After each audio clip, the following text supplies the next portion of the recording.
Welcome to our afternoon concert here on Folkscape, live from the Sidmouth Folk Festival. The first act in this afternoon's concert is James Oates and John Wilkes, and I'll be talking to them a little bit in the interval. But before that, I'm going to talk to Martin Simpson from the second act this afternoon, the Magpie Arc. And here he is, Martin. That's lucky, isn't it? Yeah, it is. Most brilliant. It's almost as if we planned it. It is. In the shade of the buddleia. It's beautiful. Nice. We'll be surrounded by butterflies. I hope so. Now, Magpie Arc. Yes. And it's A-R-C as in a curve, not A-R-K as in Noah. Fantastic name. Where does the name come from? Honestly? Yes, please. I have no idea. It was one of those things where we'll go out and make a band up. Yeah, okay. Name. The poetry just flows sometimes, I guess. Does, yeah. I really, really like the name, and I've no idea why it was picked. It's a brilliant name. It's got all sorts of images of rainbows and magpies all there in one go. How do you all get together? You're a six-piece. You're a big outfit. Five-piece. Five-piece? Okay. Yeah. It was the bass player's idea, Your Honour. We blame the bass player, Alex Hunter. He thought it would be great to get a kind of cross-border folk rock band happening. And he approached Nancy and said, so, we need a drummer, obviously. Well, Nancy said, well, Tom Wright's a drummer. He's also a producer and various other things that he can do really quite well. And they, at the time, they had another Scots guy in the band called Adam Holmes, who's a very good singer, very good writer, handsome chap, So we had to kick him out. I hate him already. Yeah, we had to kick him out. It was no good. But they basically said to me, we'd like you to join the band, but we'd like you to play electric guitar. And I said, really? Really, you want me to play electric guitar? Because I don't mostly play electric guitar. And they said, yeah. So I said, well, it's a great idea. Thank you, I will. And so I joined the band to learn a whole new thing. And this was, of course, the timing was so awful because we got together, we almost finished a record, and bang, a global pandemic. So we twiddled our thumbs for a while and we put out EPs. And then basically Adam Holmes left and we got Finlay Napier, who's actually a fantastic frontman, great songwriter, great singer, lovely, lovely guitar player, and a great guy to hang out with. So five-piece: Nancy, Finlay, Alex, Tom, and myself. It sounds just like a blast. You're having a party, really. Well, it kind of is. Yeah. You said you learnt new things. I can't believe that there's anything involving a guitar that could possibly be new to you, Martin. It's like a different instrument. Playing electric guitar, you play acoustic guitar, you basically have it all right there. And playing electric guitar, you go, okay, well, this is a plank, really. So what do we do? Well, let's run it into this big fat board full of noise of various sorts, and then run it into an amplifier, which that's a different world. And because I'm not having to be the whole band, which normally I am, it means that I can, if I want to, I can just go for minutes at a time. And sometimes I do. I really like it. There are thousands of teenagers in their bedrooms all over the world making exactly that noise. Yeah, there are. And that's half the joy of that instrument. It's fantastic. But you've got such a pedigree behind you as a guitarist, and you've got so many influences. Just quickly, to go off the guitar for a moment, you're a banjoist as well. I am, yeah.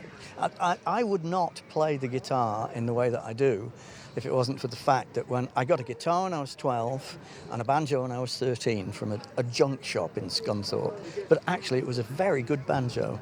And I started to look at the banjo and transfer all the ideas from the banjo, the tunings, right-hand techniques, onto the guitar.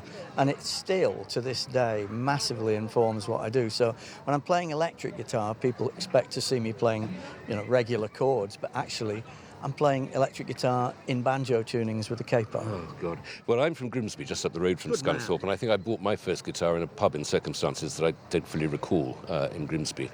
But every guitarist I've spoken to in this festival has had their own bizarre, eccentric way of tuning an instrument. Yeah. Well, I mean, to me, the thing that struck me was I started because I wanted to sing, and I wanted to sing like an aged blues singer. In order to play the guitar like an aged blues singer, I had to retune my guitar, first of all to open major tunings, but then I realized that the banjo was exactly parallel, so I could raise the second string by half a step and I'd be in a banjo tuning on the guitar. And I just kept pushing that. And then people started to ask me about it. They said, well, why? What? And I started to teach the guitar when I was really young because I wanted to be a professional musician, and I wasn't getting a lot of gigs at 15, so I started to teach, and I immediately realized that it was brilliant for me, because in order to teach, you have to understand what you're doing.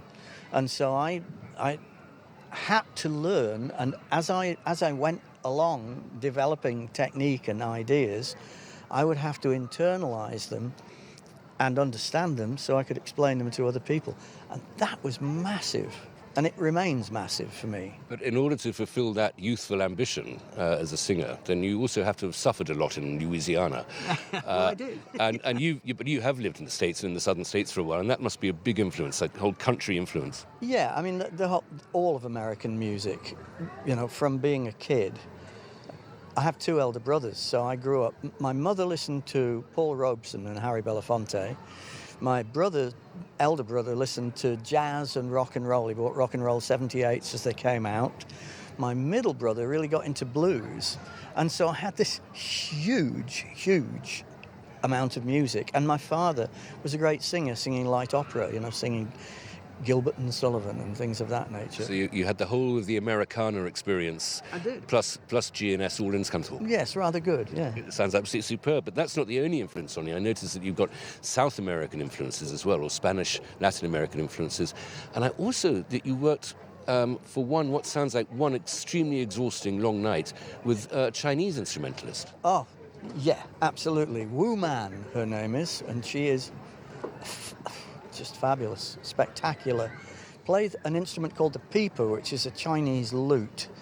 And I was introduced to this woman by Carvey Alexander, who was the recording guy. He did Meeting by the River with Rai Kuder and Vishwa Mohan Bhatt, Very, very strange man.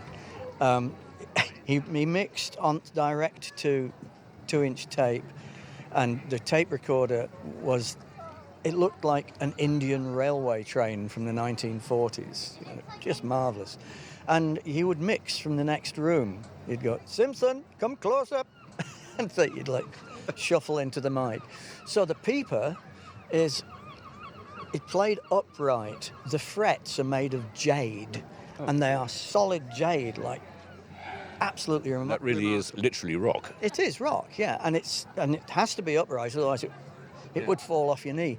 And all the right hand action, when you play guitar, your fingers, generally speaking, are going in this direction. When you play the banjo, you might be playing in the opposite direction. With the pipa, everything is going out like that. And she would play like the equivalent of rasgado, the kind of flamenco technique, but she would also play these really, really fast kind of continuos, but all with the fingers all going in that direction. It was all I could do to not stop playing and go, whoa, do that again, whoa, what's that? You sometimes see these people, including you, playing, and you think, where did he get 28 fingers from to play this? It was a joy. Martin, I'm going to let you go now because you've got to get ready for your second half with the magnificently named Magpie Arc, and I know it's going to be an absolutely wonderful afternoon. We're all really looking forward to seeing it.